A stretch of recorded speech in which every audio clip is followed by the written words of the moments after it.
name is Jimmy Degante. I am a recent graduate from Cal State Fullerton. I am also an incoming tax associate at CBiz.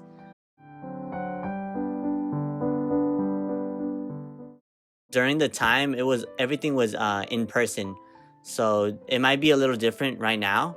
But what I could tell you was I made myself participate in the speaker meeting. So it's kind of something that you have to do so they notice you versus just standing in the background and not saying anything, not saying, hello, how you doing, not asking engaging questions. It's the questions that really I think helped me stand out from the rest. And aside from that, I also made the effort to say hi to the speaker meetings. So definitely that could be done virtually. After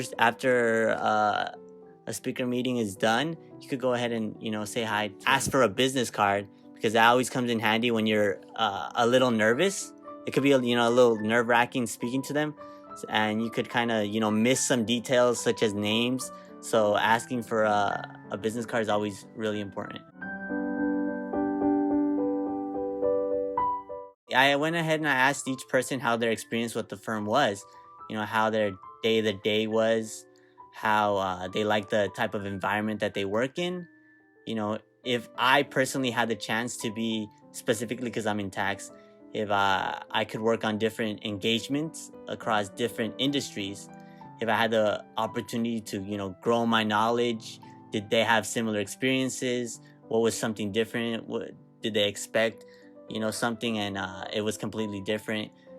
Things like that, where you try to make it as a normal of a conversation as possible versus being very rigid.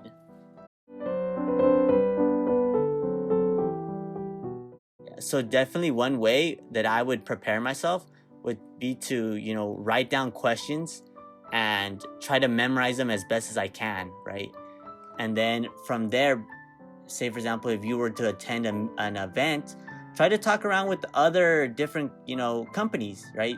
Get those nerves out of your system before you actually start talking to companies that you're very, very interested in, right?